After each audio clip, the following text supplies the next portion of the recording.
Hi, everybody. Look who's back.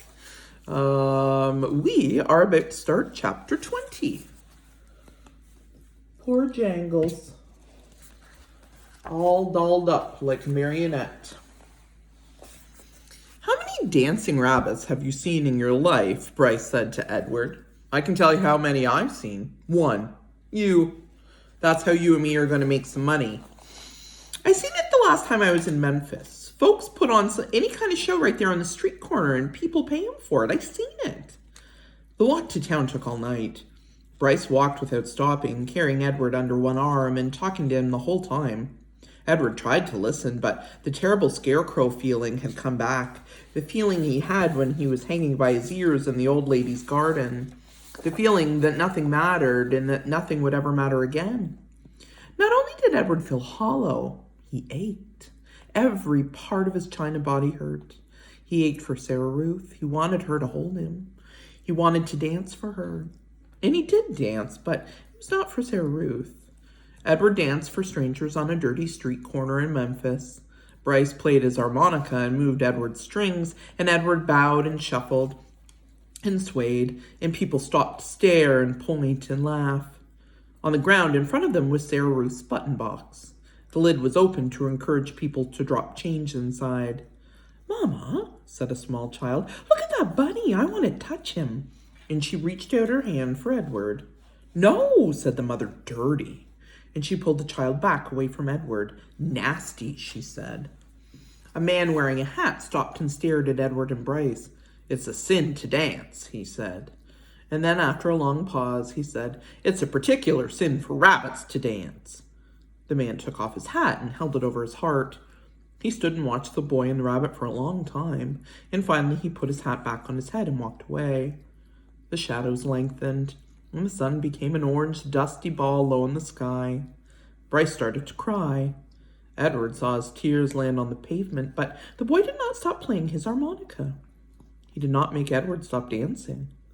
An old woman leaned on a cane and stepped up close to them. She stared at Edward with deep, dark eyes. Pellegrina, thought the dancing rabbit. She nodded at him. Look at me, he said to her. His arms and legs jerked. Look at me. You got your wish. I've learned how to love, and it's a terrible thing. I'm broken. My heart is broken. Help me. The old woman turned and hobbled away. Come back, thought Edward. Fix me. Bryce cried harder, and he made Edward dance faster. Finally, when the sun was gone and the streets were dark, Bryce stopped playing his harmonica. I'm done now, he said. He let Edward fall to the pavement. I ain't gonna cry anymore. Bryce wiped his nose and his eyes with the back of his hand. He picked up the button box and looked inside it. We got us enough money to get something to eat, he said. Come on, Jangles.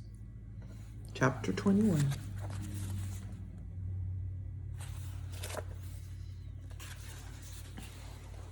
The diner was called Neil's. The word was written in big red neon letters that flashed on and off. Inside, it was warm and bright and smelled like fried chicken and toast and coffee.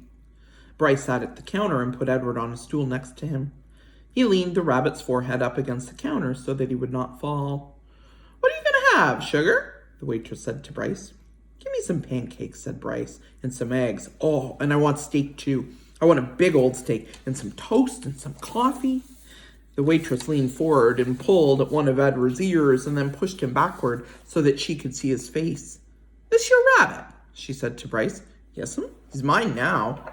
He belonged to my sister. And Bryce wiped at his nose with the back of his hand. We're in show business, me and him. Is that right? Said the waitress. She had a name tag on the front of her dress. Marlene, it said. She looked at Edward's face and then she let go of his ear and he fell forward so that his head rested against the counter again. Go ahead, Marlene, thought Edward. Push me around. Do with me as you will. What does it matter? I'm broken. Broken. The food came, and Bryce ate all of it without even looking up from his plate. Well, you was hungry for sure, said Marlene, as she cleared away the plates. I reckon show business is hard work. Yes'm, said Bryce. Marlene tucked the check under the coffee cup. Bryce picked it up and looked at it, and then shook his head. I ain't got enough, he said to Edward. Ma'am, he said to Marlene when she came back and filled up his coffee cup. I ain't got enough. What, sugar? I ain't got enough money. She stopped pouring the coffee and looked at him. You're going to have to talk to Neil about that. Neil, it turned out, was both the owner and the cook. He was a large, red-haired, red-faced man who came out of the kitchen holding a spatula in one hand. You came in here hungry, right? He said to Bryce. Yes, sir, said Bryce, and he wiped his nose with the back of his hand. And you ordered some food, and I cooked it, and Marlene brought it to you, right? I reckon, said Bryce. You reckon, said Neil. He brought the spatula down on the countertop with a thwap. Bryce jumped. Yes, sir, I mean no, sir. I cooked it for you, said Neil. Yes, sir, said Bryce. He picked Edward up off the stool and held him close. Everyone in the diner had stopped eating. They were all staring at the rabbit and the boy and Neil. Only Marlene looked away. You ordered it, I cooked it, Marlene served it, you ate it now, said Neil. I want my money. And he tapped the spatula lightly on the counter. Bryce cleared his throat. You ever see a rabbit dance, he said. How's that, said Neil. You ever before in your life seen a rabbit dance? Bryce set Edward on the floor and started pulling the strings attached to his feet, making him do a slow shuffle. He put his harmonica in his mouth and played a sad song that went along with the dance. Somebody laughed. Bryce took the harmonica out of his mouth and said, He could dance some more if you want him to. He could dance to pay for what I ate. Neil stared at Bryce, and then without warning he reached down and grabbed hold of Edward. This is what I think of dancing rabbits, said Neil, and he swung Edward by the feet, swung him so that his head hit the edge of the counter hard. There was a loud crack. Bryce screamed, and the world, Edward's world, went black.